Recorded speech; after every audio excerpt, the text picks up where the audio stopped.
Ready? Ready, Dave?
We'll do a tune here called the 50-Year Ago Waltz. I don't think it has anything to do with when Taylor learned it. Well, I don't think so either, but this is anniversary waltz, 50th anniversary waltz. So the Fiddlers started calling it 50-year ago waltz. So that's pretty popular for people who've been married 50 years. And it's real popular for me because I've been married 55 years. So you 50-year people have to come on and get going.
better? Is that better? Back in the early days when you were first playing, who did you play for? Who I played for? Yeah. Oh, I don't know their names. I played for so many. I played for barn dances, house gathering, picnics. Just any old event in the community? Anything to get that fiddle going. How far would you travel to play back then? Well, you didn't travel very far because you didn't have any way to go, only a horseback or in a big wagon. We lived on a farm, as I think you've been told this before, but I'll tell you again. We lived north of Columbia, about 8 miles, and we lived between Hinton and Brown Station. And in between that, there was, in between the two little towns, you had to go downhill to both towns. So you had a valley, it was about 1.5 miles across.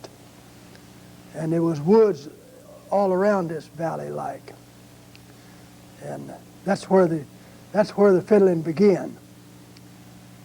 On one side, a fellow by the name of Sheridan Davis, we called him Uncle Sherd Davis.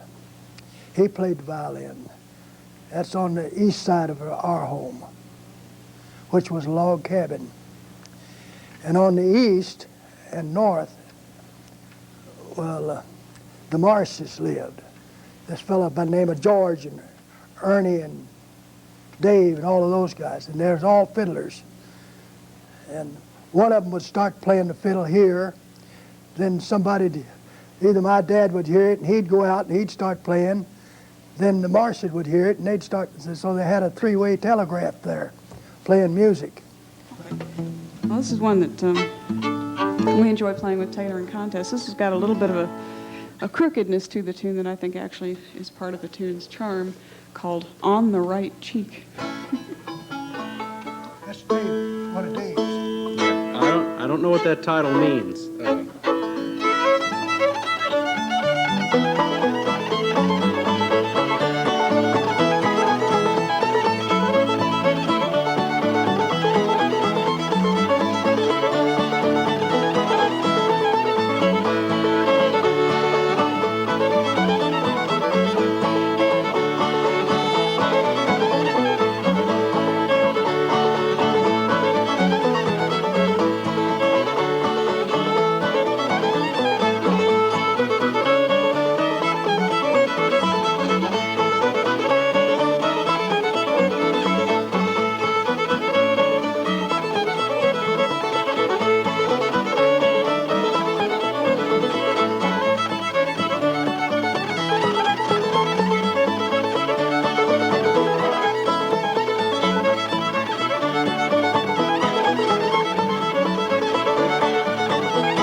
like to do a song here. Most of the songs we'll do tonight are tunes that are from or have been collected from our area. We'll also do a couple of contemporary songs from some songwriters around our parts. This is one called I Travel This Country. It doesn't really have a very involved plot, but may the circumstances that happened to the individual in the song never happen to you. I'll just leave it like that. A sad song, really, in its own way. I've also heard another version of the song called The Drunkard's Lament, so maybe that gives you an idea what it's about.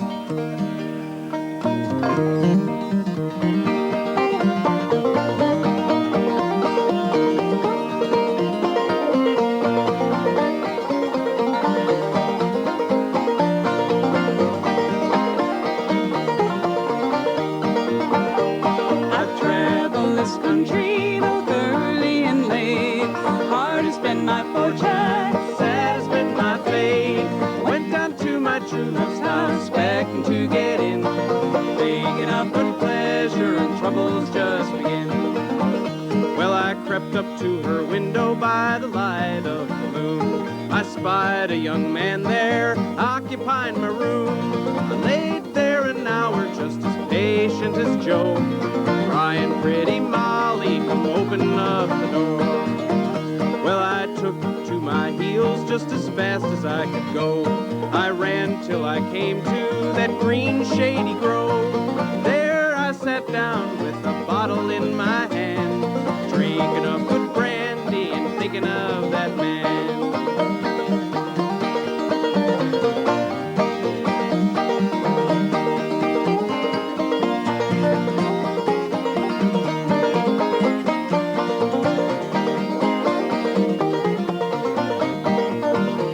Well, green grows the laurel and bitter grows the root. I'm sorry, pretty Molly, I have to part with you.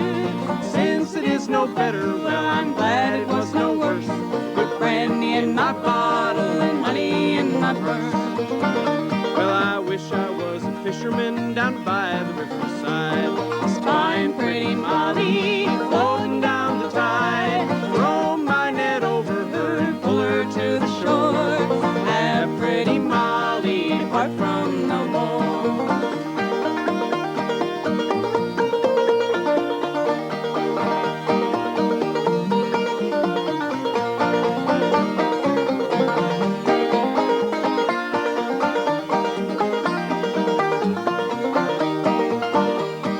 Travel this country both early and late. Hard has been my fortune, sad has been my fate. Went down to my true love's house, begging to get in, thinking of good pleasure and troubles just begin. Thinking of good pleasure and troubles just begin.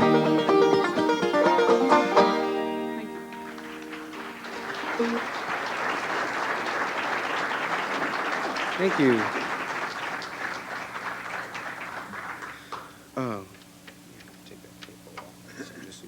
We'd like to sing another song here before we get Taylor back. It's a song written by our next-door neighbor in Boonville, where we live. And we thought we'd sing it because it kind of gives you a historical context of our area, at least the settling of what is known as the Boone's Lick country, where we live.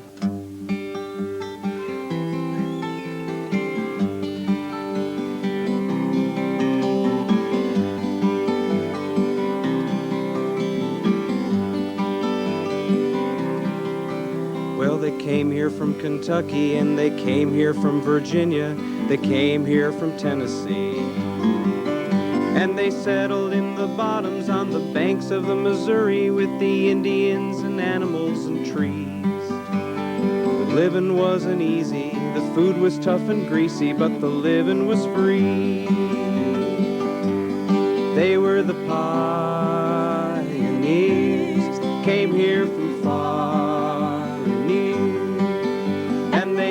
off the fat of the land, and they lived by the skill of their hands, and they worked on their dreams.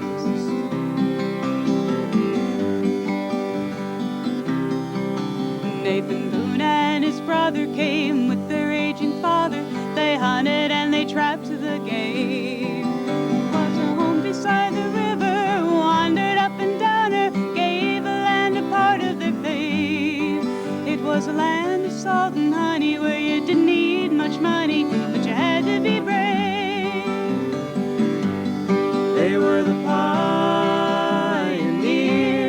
came here from far and near, and they lived off the fat of the land, and they lived by the skill of their hands, and they worked on their dreams.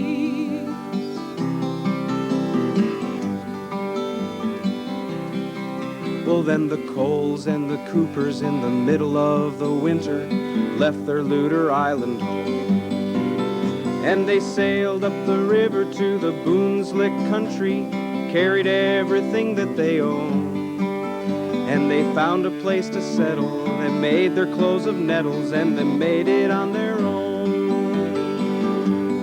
They were the pioneers, came here from far and near, and they lived off the fat of the land, and they lived by the skill of their hands, and they worked on their dreams.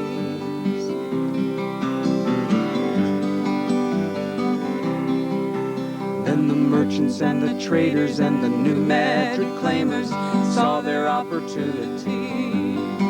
They built a town called Franklin and a town called Boonville. People started coming in streams.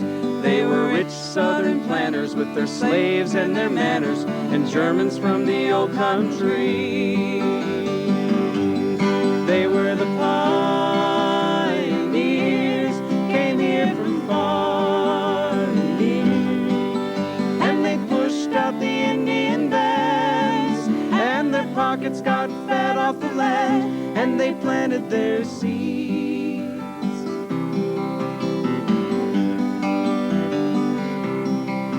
Planted hemp and tobacco, packed it onto steamboats, shipped it down to New Orleans.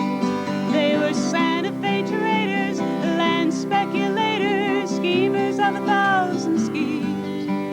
But then the river started flooding, and Franklin crumbled into the stream.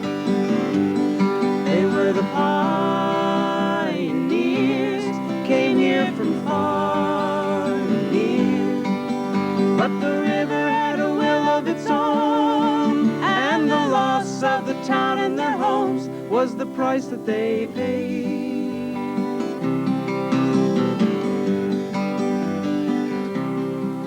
With the fall of Franklin came the rise of Boonville. Fortunes, they were lost and made. She was a boomtown city on the bluffs above the river, queen of the steamboat trade. But then the bloody War of Brothers came, and after she was never the same. But she knew the pioneers, she knew their hopes and their fears, and now she lives in the glow of the past. And though she tries to make the memories last, they are fading away. They are fading away. They are fading away.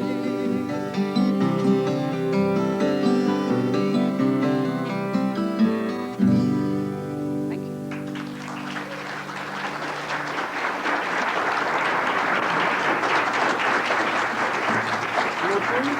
One time over at Martinsburg, they sent me a flyer for a fiddle contest, and I knew a lot of people up there. And the flyer said it was going to be at 6 o'clock, so I didn't leave home in time to get up there at 5 o'clock. The contest was 5, and the last fiddler was playing when they saw me coming across that and said, "Hurry up, Taylor Mac, you're on next." And I was walking across the field to this outdoor place where they had this contest. Darn if they didn't let me have first place. What do you play at contests? You have to do 3 tunes? Yeah. Most usually you have 3 tunes that you have to play. And you can play a warm-up tune, which is anything you want to play. And then you got to play ragtime hoedown, you know, style.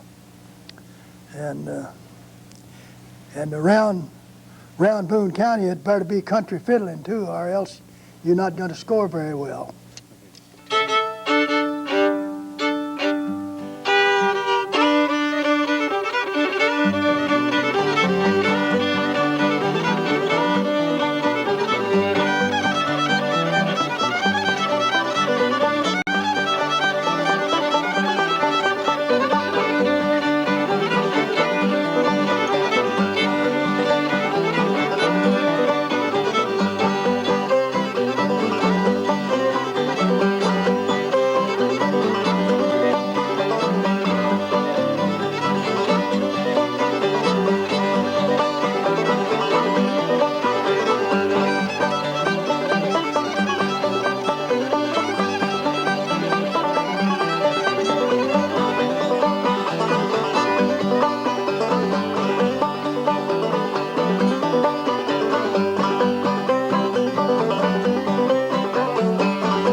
I can't see it, Cathy. What is Cotton blossom? Cotton blossom? This is a little tune I taught these two children. I call these two people my kids, and I feel like they are. But this little tune called Cotton Blossom, our darkest curly hair. I don't know if any of you ever heard anything like that or not, but Dave, do you want to start it or you want me to do it? No, why don't you just jump right Okay. into it and we'll I'm follow along like good little children. trying to get to follow them.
And Red Fox? How many more tunes are you going to do? They do Marmadukes? At the state fiddle contest, the Missouri State Fiddle Contest, they had a separate contest just for Marmaduke's hornpipe. I guess that pretty well signifies it as the state tune, if there was such a tune. Symbolically, I think it's also important. Marmaduke refers to two governors in the state of Missouri, John and Meredith, his father.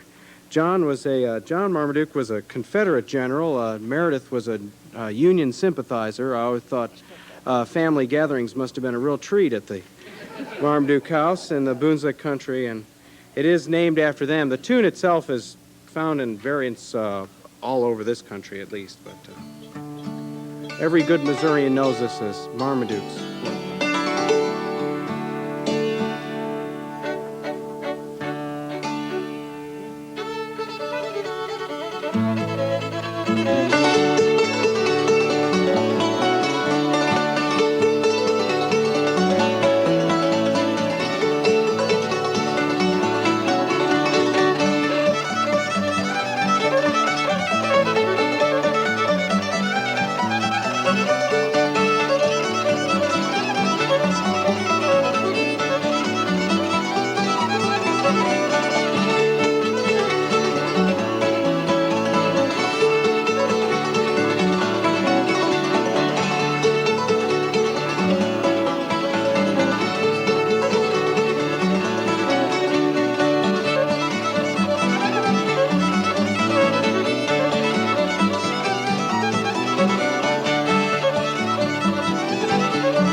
Well, there's some people here have been asking me to play the first tune I ever learned, so I guess I'll do it.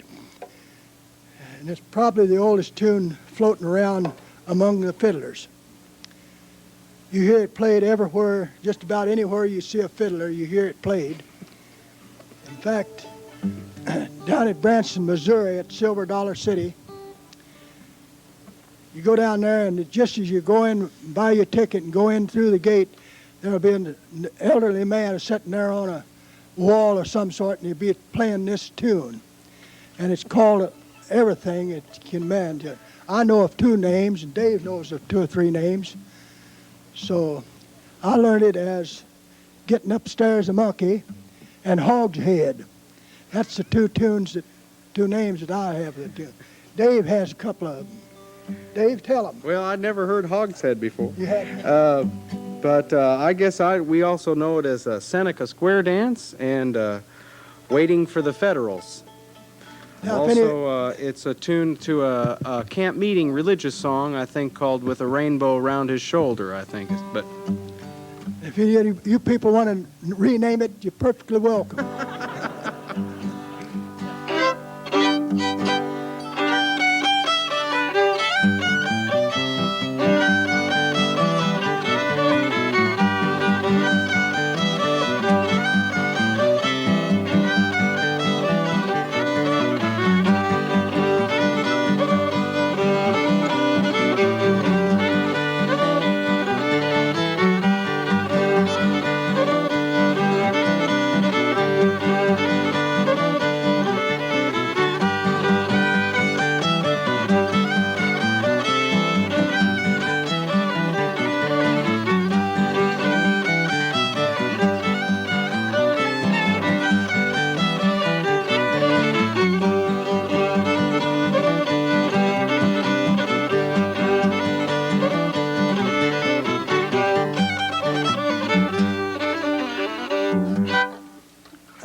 this is a song Glenn sings about a cowboy cook by the name of Boomer Johnson, and I like to sing this song. I guess if you were a cook, a cowboy, and all broke down, your last gasp was to be a cook. It's a fate I look forward to.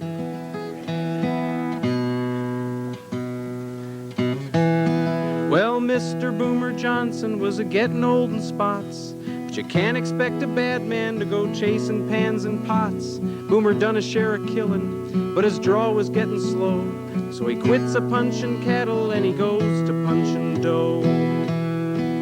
Well, the foreman up and hired him, thought the years had rode him tame. But a snake don't get no sweeter by the changing of his name. But Boomer knew his business, he could cook to make you smile.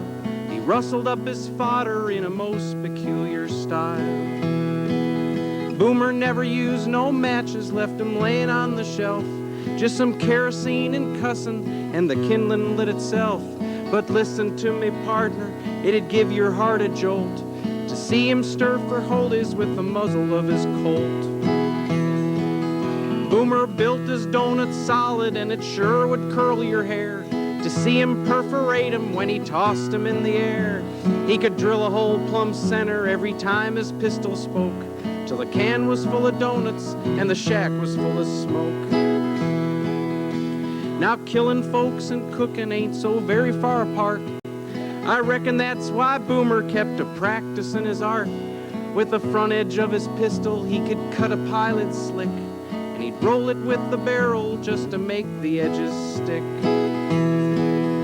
But somehow Mr. Johnson couldn't seem to understand why his shooting made us nervous when his cooking was so grand. But he kept right on performing, and it come as no surprise to see him marking tombstones on the covers of his pies.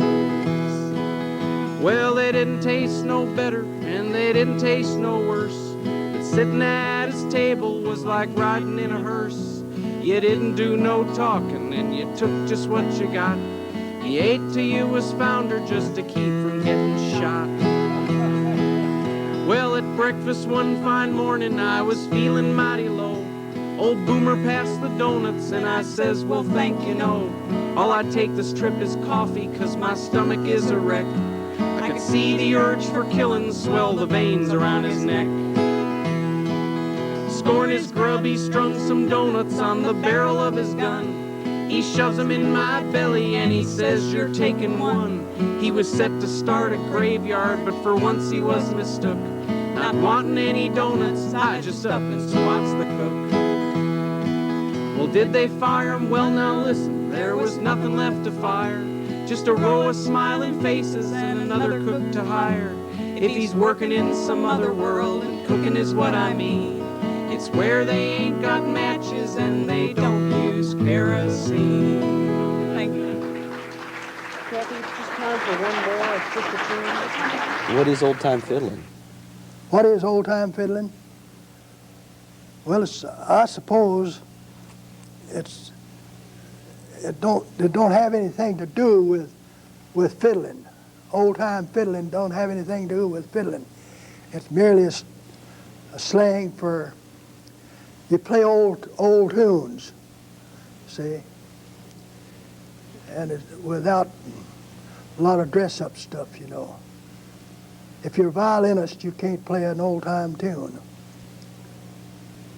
And that's what's big in Missouri is old-time fiddling? That's, oh yeah, there's more ear musicians in Missouri than there are guys who study violin.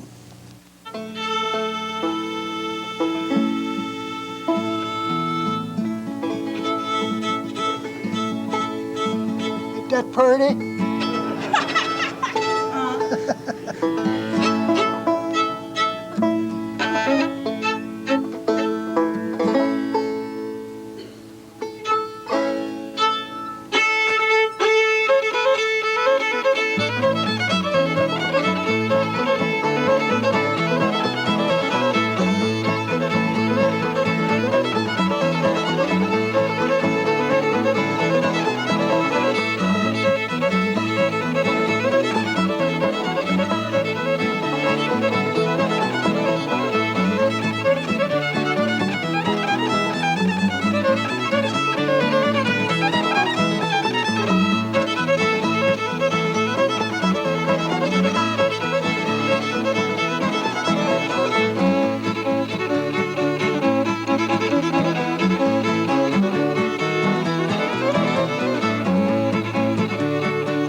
What do you like about old-time fiddling? Why do you play it? Well, what I like most is see somebody out there grinning and patting their feet. Well, I'm like Art now. You give somebody a fiddle and let him start fiddling around, no matter how small the kid is or how big he is, he's going to start doing something. If it's a little baby, he'll start waving its hands or doing something, and a grown person, or Dave's size, there, he'll get up and do something. You mean dance around a little? Dance around a little, right. That's like Charlie was over at the park at the university there at the park. Ramona Jones and them was up there, you know, and Ramona started down on that fiddle, you know, and Melissa was playing the hammer dance. Charlie got right up in front of them and started dancing. Was you over there? Mm-hmm. It's true. You're going to have to do something. Thought we'd open up here with a tune called Wake Up Susan, sometimes called Jump Up Susan. It's, I guess it's a tune pretty familiar all over the country by fiddlers, but there seems to be kind of a Missouri